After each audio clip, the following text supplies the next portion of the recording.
예수 그리스도를 믿사오니 이는 성령으로 잉태하사 동정녀 마리아에게 나시고 본디오 빌라도에게 고난을 받으사 십자가에 못 박혀 죽으시고 장사한 지 사흘 만에 죽은 자 가운데서 다시 살아나시며 하늘에 오르사 전능하신 하나님 우편에 앉아 계시다가 저리로서 산 자와 죽은 자를 심판하러 오시리라.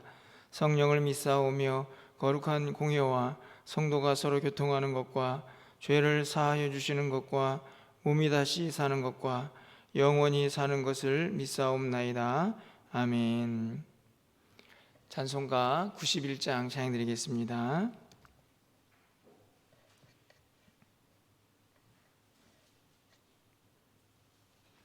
찬송가 91장입니다.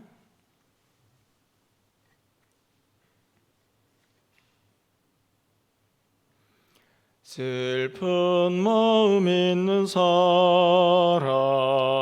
예수 이름 믿으면 영원토록 변함없는 깊은 마음 얻으리. 예수의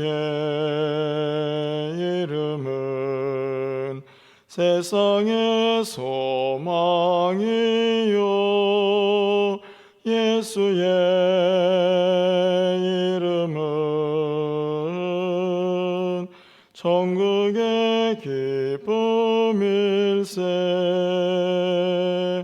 거룩하신 주의 이름 너의 방패 삼으라. 환난 시험 당할 때에 주께 기도드려라. 예수의 이름은 세상의 소망이요 예수의 이름은 천국의 기쁨일세. 존귀하신 주의 이름 우리 기쁨 되도다. 주의 품에 안길 때에 기뻐 찬송 부르리. 예수의 이름은 세상의 소망이요 예수의 이름은 천국의 기쁨일세. 우리 갈 길 나간 후에 보좌 앞에 나아가 왕의 왕께 경배하며 면류관을 얻으리. 예수의 이름은 세상의 소망이요 예수의 이름은 천국의 기쁨일세. 아멘. 오늘 하나님 말씀은 누가복음 9장 1절에서 11절까지 말씀을 제가 읽어드리겠습니다.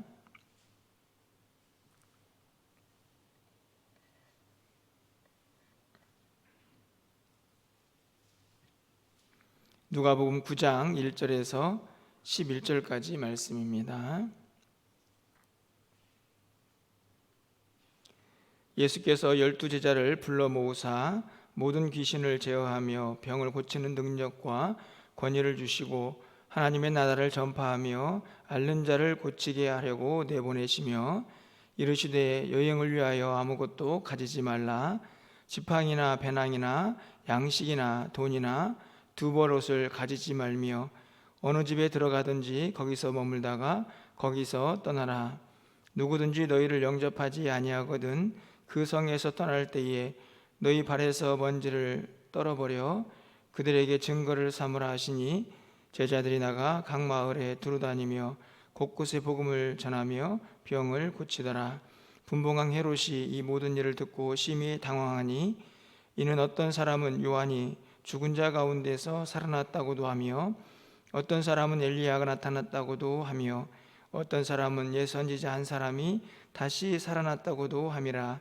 헤롯이 이르되 요한은 내가 목을 베었거늘 이제 이런 일이 들리니 이 사람이 누군가 하며 그를 보고자 하더라. 사도들이 돌아와 자기들이 행한 모든 것을 예수께 여쭈니 데리시고 따로 베세다라는 고을로 떠나 가셨으나 무리가 알고 따라왔거늘 예수께서 그들을 영접하사 하나님 나라의 일을 이야기하시며 병 고칠 자들을 고치시더라. 아멘.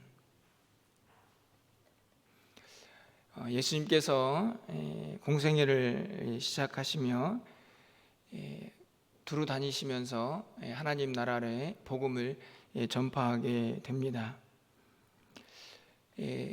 하나님 나라의 복음을 전파하면서 예수님께서 말로만 그 복음을 전하시는 것이 아니었고 가는 곳곳마다 많은 사람들의 병을 고치며 그들의 억압에서 참된 자유와 또 치유와 회복을 일으키시는 장면이 기록이 되게 됩니다. 하나님 나라가 단순한 말에 있지 아니하고 주님께서 전하신 그 복음과 또 가는 곳곳마다 나타나는 치유와 회복의 그 역사를 통해서 확장되어 가는 그 능력을 행하시는 모습들이 계속 드러나게 되는데요. 오늘은 예수님께서 그 하나님 나라를 제자들과 함께 이루어 가시기 위해서 제자들을 파송하는 장면이 기록이 되어 있습니다. 먼저 예수님께서 제자들을 보내시며 그 하나님 나라가 어떤 곳인가 하는 것을 분명하게 말씀을 통하여 우리에게 가르쳐 주시는데요.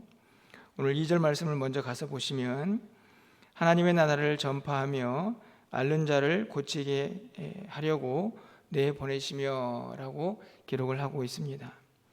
하나님 나라를 전파하는 것 그것만이 아니고 동시에 앓는 자들, 다시 말하면 병든 자들을 치료하는 그 일도 함께 하기 위해서 보내셨다는 것을 말씀을 하죠.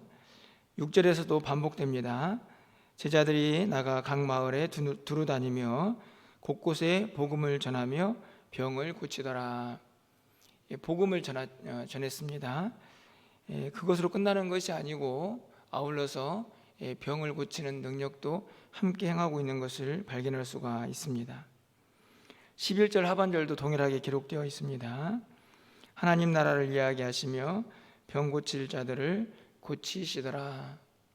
하나님 나라가 단순하게 말에 있지 아니하고 그들에게 참된 치유와 회복의 역사가 가는 곳곳마다 일어나고 있는 것을 발견할 수가 있는 것이죠. 예수님께서는 그렇게 전파되는 하나님 나라, 그렇게 확장되어가는 하나님 나라의 일에 제자들이 동참하기를 원하셨습니다. 그래서 어떻게 하셨습니까?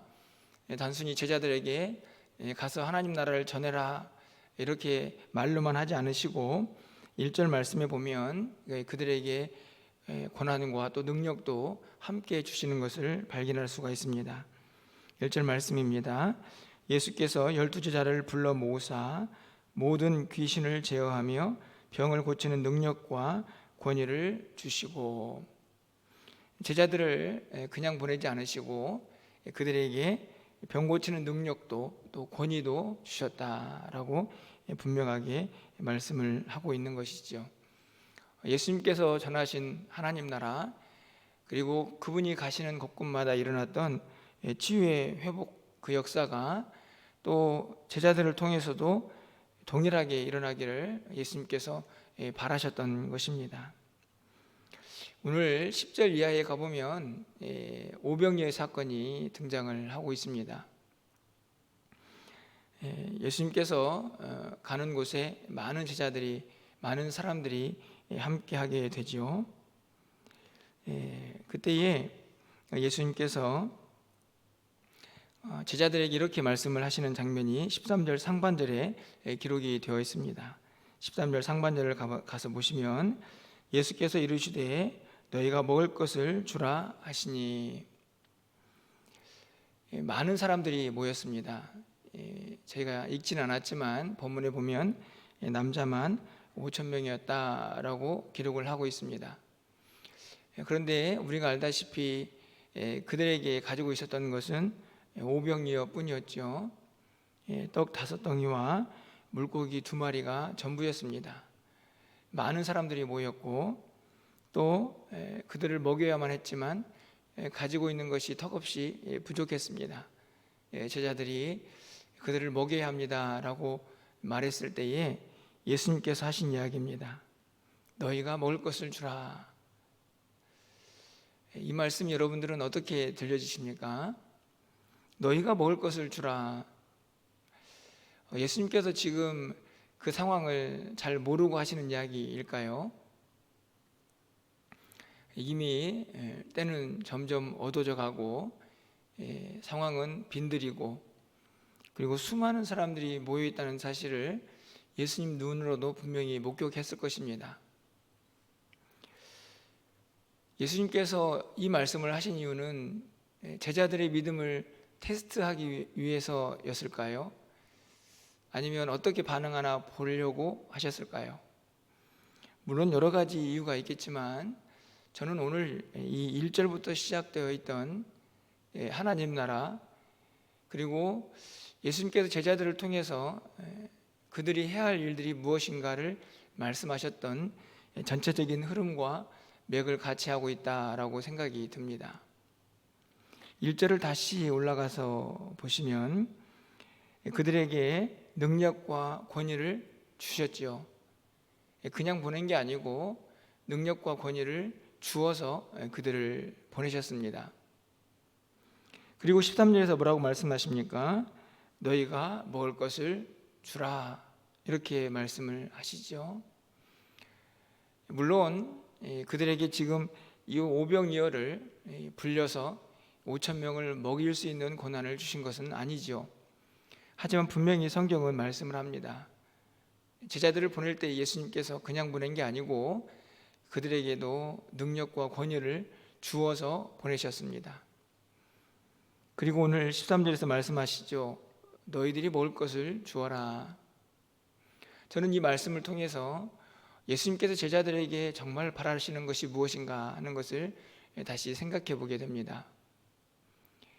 그들이 직접 무엇인가 엄청난 일을 행하기를 바라시는 것보다도 주님의 간절한 마음이 고스란히 담겨져 있는 표현이라고 생각이 듭니다. 이제는 제자들이 그 일을 해야 한다는 말씀이죠. 제자들을 통해서 예수님이 이제는 많은 사람들이 먹고 병고침도 받고 하나님 나라를 경험하기를 원하시고 계시는 것입니다. 예수님께서 영원토록 제자들과 함께 하시지는 못하셨다는 사실을 우리는 잘 알고 있습니다.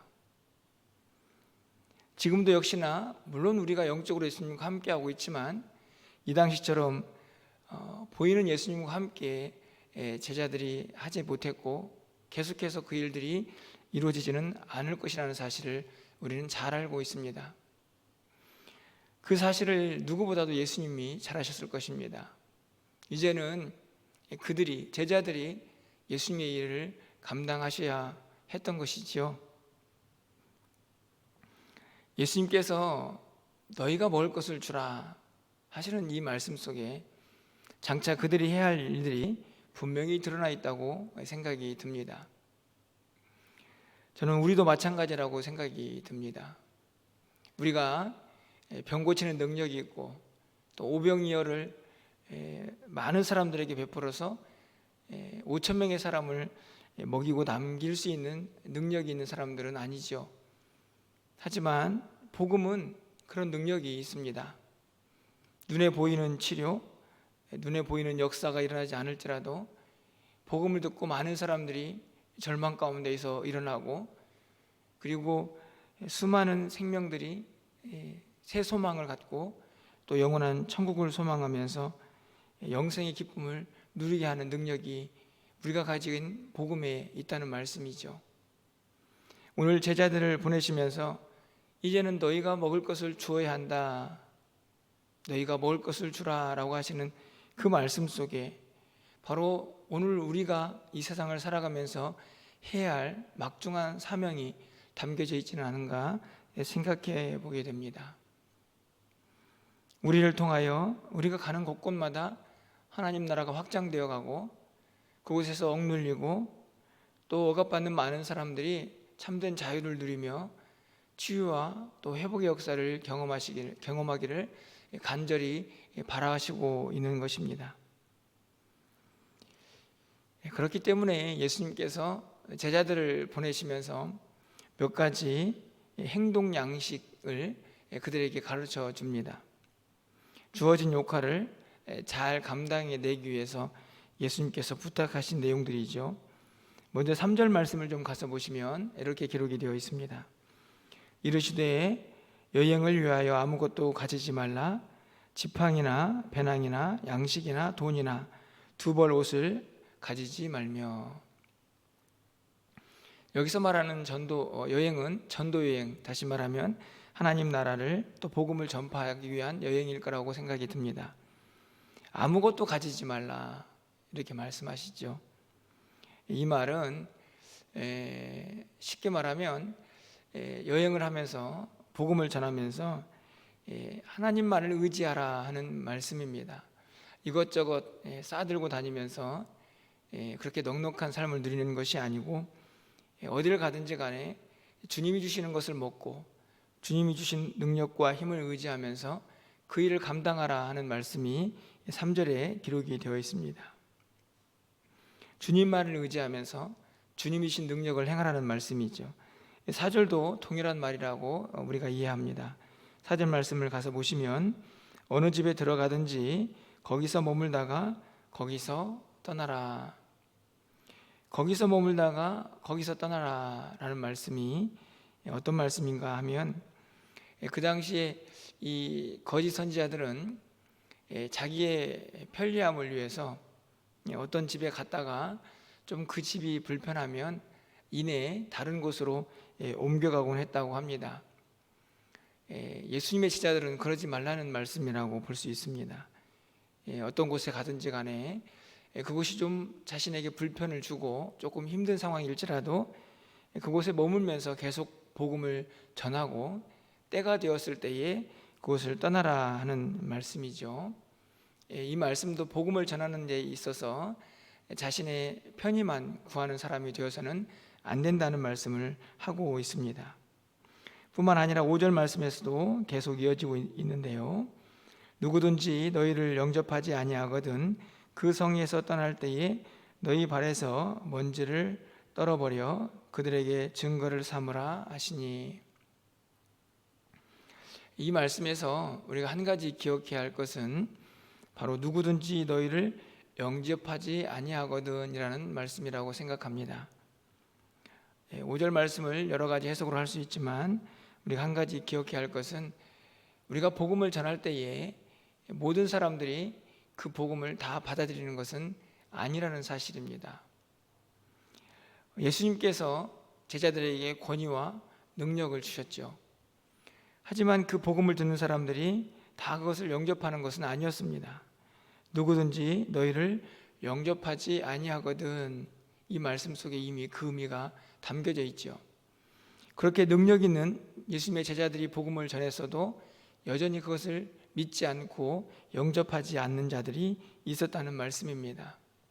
사실은 이 말씀을 통해서 미리 제자들에게 그것을 알려주고 있는 것입니다. 다시 말하면 담대하라 하는 말씀이라고 할 수 있습니다. 복음을 전할 때에 그 복음을 영접하지 않는 사람들이 있을지라도 기죽지 말고 당당하게 복음을 전할 수가 있어야 한다는 말씀입니다. 3절, 4절, 5절 계속해서 나타나는 말씀은 그들이 어떻게 복음을 전하며 하나님 나라를 확장해 가야 하는지를 분명하게 가르쳐 줍니다. 아무것도 가지지 말고 오직 주의 능력을 의지하며 주님만을 바라보면서 복음을 전하고 조금의 불편함 그리고 조금의 힘듦 그런 것들로 인하여 복음을 전하는 일이 방해를 받지 않도록 그것을 감수할 수 있는 넉넉한 마음이 있어야 함도 우리에게 가르쳐 줍니다. 한편으로는 담대하라고 말씀을 하죠. 복음을 전할 때에 그것을 영접하지 않는 자들이 있을지라도 더 당당하게 복음을 전할 수 있는 그런 마음이 있어야 한다는 사실을 분명하게 가르쳐 주고 있습니다. 오늘 이 말씀을 통해서 다시 한번 우리의 모습을 돌아보게 됩니다. 오늘 주님께서 제자들을 보내시면서 너희가 먹을 것을 주라고 하신 그 명령은 오늘 우리 모두에게도 유효하다라고 생각이 됩니다. 우리도 주님께서 영적인 능력 또 복음의 능력들을 허락하시고 그것들을 가지고 세상에 나아가서 지치고 상한 영혼들에게 하나님 나라를 전하고 참된 자유와 또 치유와 회복의 역사를 이루어가기를 원하시고 계십니다. 오늘 또 우리는 각자의 자리에서 또 이런저런 사람들을 만나게 될 것입니다. 우리가 가는 곳곳마다 오늘 주님께서 제자들에게 말씀하시며 이런 모습들을 가지고 너에게 맡겨진 사명을 감당하라고 말씀하시는 주님의 말씀을 다시 한번 마음속 깊이 새기시면서 우리가 살고 있는 모든 삶의 영역에서 우리를 통하여 하나님 나라가 확장되어 가고 우리가 만나는 많은 사람들에게 복음의 능력으로 참된 자유와 또 치유와 회복의 역사를 경험케 하는 그런 은혜로운 한날이 되시기를 주님의 이름으로 간절히 축원합니다. 기도하겠습니다.